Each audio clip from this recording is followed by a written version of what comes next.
have them at hello and the shampoo bowl. This was an Instagram live that I did, and I wanted to kind of briefly go over this and just to make sure that we focus in on the consultation part of the service with our clients, new and old. So, what we'll be covering today, again, is going to be my Instagram live. That was not only live, but also the foundation of a lot of disagreement within the comments. And I wanted to go over in greater details the process of truly gaining a new client at hello and the shampoo bowl. The way that we do that is through consultations. So let's go ahead and get into it. So how do we give a consultation that is fun, informative, and gets to the root cause of your client's hair care woes and whatnots, and also their individual hair care needs, all while building trust and presenting yourself as the it stylist? The first thing is going to be a greeting. So a proper greeting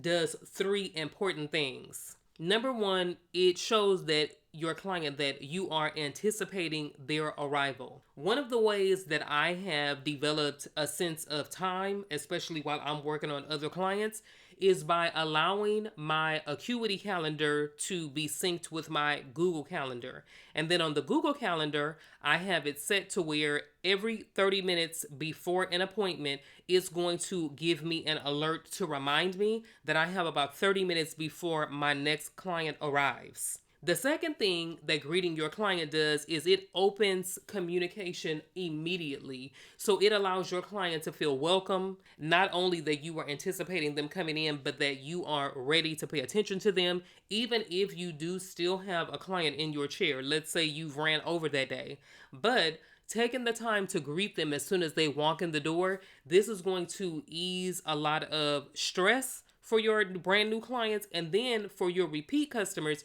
it's going to show them that frequency of use that we're all going to develop throughout this program, and how we're going to be showing them that we take our business seriously and that we value them as our clients. Now, the last thing is that while you are draping, you can ask your client fun stuff like, do you have any plans for the weekend? Or maybe on their previous appointment, they went out of town or it was their birthday, and you can kind of ask them like, oh, how was the party that you went to? Or oh, are you going out of town? Where are you going, or who are you going with? This also engages them and shows them that you are building a relationship with them, that you are getting to know them, and that again, you value them as one of your clients. Now, while at the shampoo bowl, we ask a standard set of questions. One of the reasons why I like to ask a standard set of questions is because I want my clients to get used to me, and I want them to get used to my expectations of them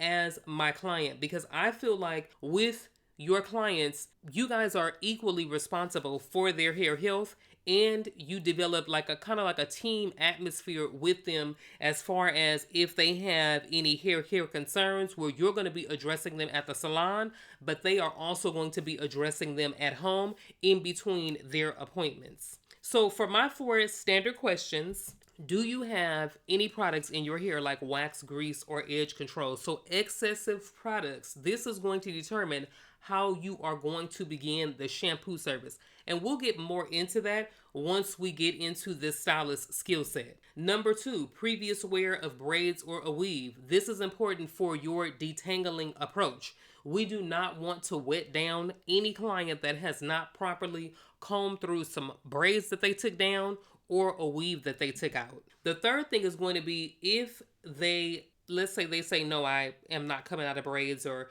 no, I'm not coming out of a weave. You still want to know their combing habits, because this is going to determine how much shedding they're going to have with you at the bowl. If you have a client that normally does not comb or brush through their hair, we know that there is going to be a potential for the brush to be full as we're going through it, and it's also going to probably be very tangly. But if they do say that they comb or brush their hair on a daily basis because they wrap their hair, and you still have a brush full of hair or a sink full of hair, we know that there is something underlining that's going on that's causing that excessive shedding. The fourth thing is going to be going right along with questions 2 and 3. Knowing excessive shedding or breakage helps you determine what products to use, and also leads us into our next set of questions. So we want to know Have they too noticed that they've been having excessive shedding or breakage?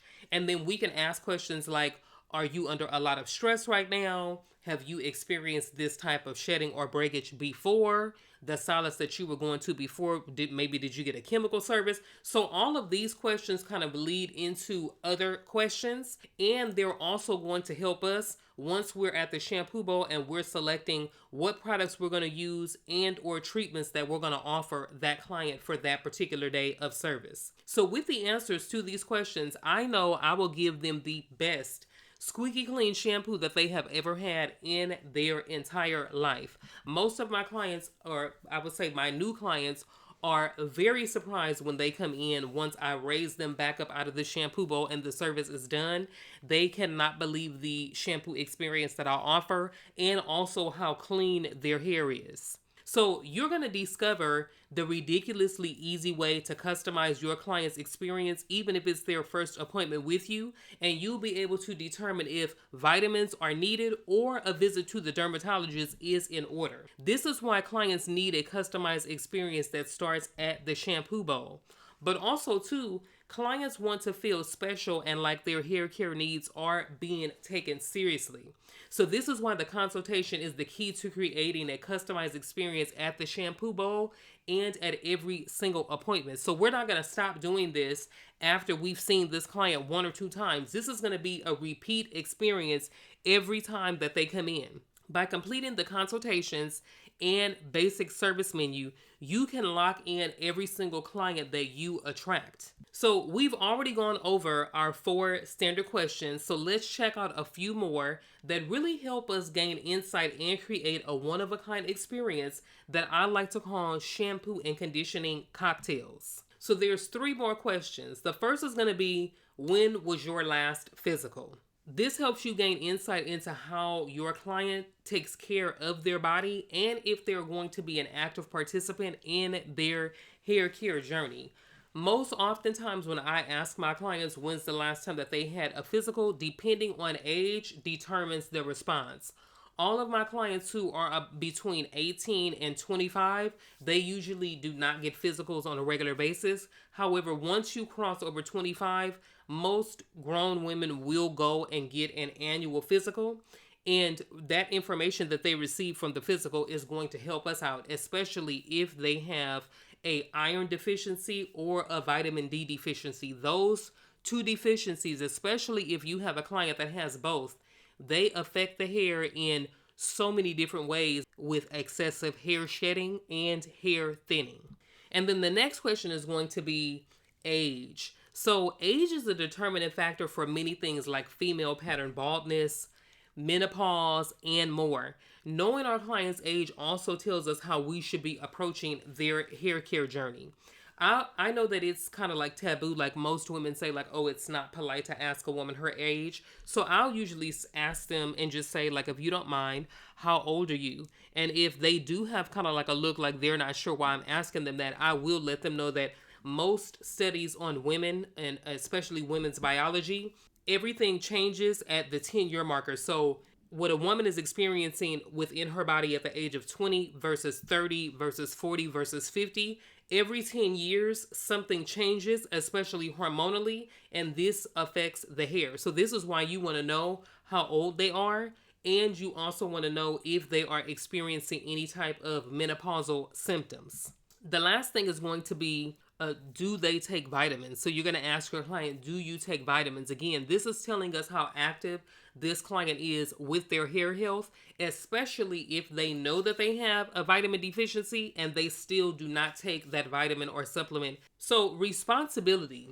Now, as a stylist who prides herself on hair health, some clients won't experience the benefits of these blessed hands, and that's okay because I know that it's not my fault. So let's get into some reasons why even when you've tried everything, some clients won't reap the benefits while many others will. Now, we are coming around full circle, so those questions that we asked, every single one are giving us the exact information that we need, and it tells us the current hair condition and what we could do together with our clients to improve and begin a healthier hair journey. So remember, with our first question, we asked about excessive products, edge control, as much as I love it, is known for hair breakage if it's used in excess and if it's used to style ponytails.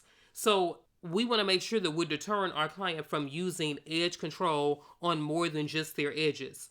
Also, if you have a client that has a ton of products in their hair and they also style their hair at home, styling dirty hair or product or hair that has product buildup does cause hair damage and it does cause excessive hair shedding. The next question was, when was the last time that they had combed their hair?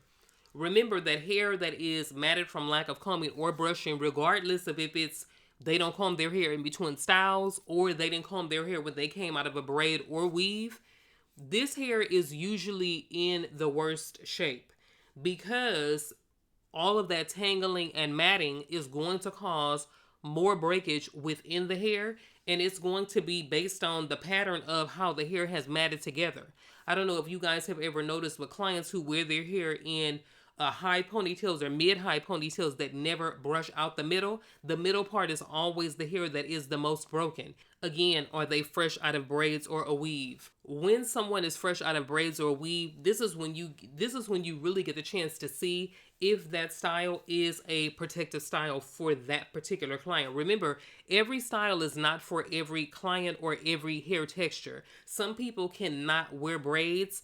It's going to cause extreme shedding and maybe even some thinning, and the same thing with weaves. So this gives us an opportunity to see if that style is in fact protective for that particular client. And then the last thing is about their age and doctor visits. So again, if they have vitamin deficiencies, if we know that they're a little bit older, maybe they take, a particular medication that affects the hair, we know that all of these things affect their hair and its health. So again, this is going to be our chance to really bring it home to our clients and let them know, like, if you have a medication that causes hair damage, you may want to consult with your doctor to see if there is an alternative, because I see that your hair is thinning a little bit in the crown or maybe in the edges. These are different things and conversations that you can have with your clients that not only build trust with them, but lets them know that you are a professional hairstylist and you're not only going to style their hair, but you're also going to make sure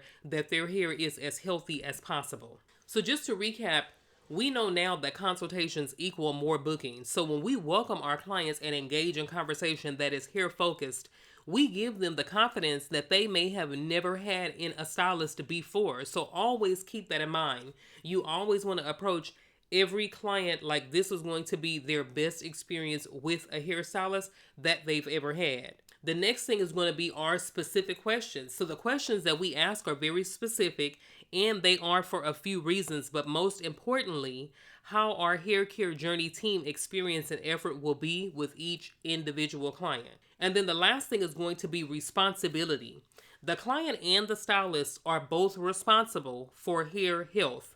By asking the standard questions we have, it will give us the insight that we need on just how responsible or irresponsible our client is. And that will help us in our approach with educating them and how we deal with maybe them not listening to us when they come in and we see that they have suffered more hair loss or hair breakage. We won't be as upset because we know that, hey, maybe this client is a little bit more on the irresponsible side when it comes to taking care of their hair at home. So get familiar with your six-figure consultation. Go over this information. There is a consultation download with these exact questions. You're going to be able to print this out and use this for each individual client if you like. But I do want you to start practicing on your clients now and or friends and family. Trust me, the first day that I started working at Regis, which was a salon in the mall that was commission based, where a consultation was a mandatory, I felt out of pocket and place. It wasn't until it became a frequency of use that I felt natural doing it, and it became second nature for me. Our six-figure success is almost certainly ensured by what we do at the Shampoo Bowl, especially if we're giving standard consultations. I will see you guys in the next module.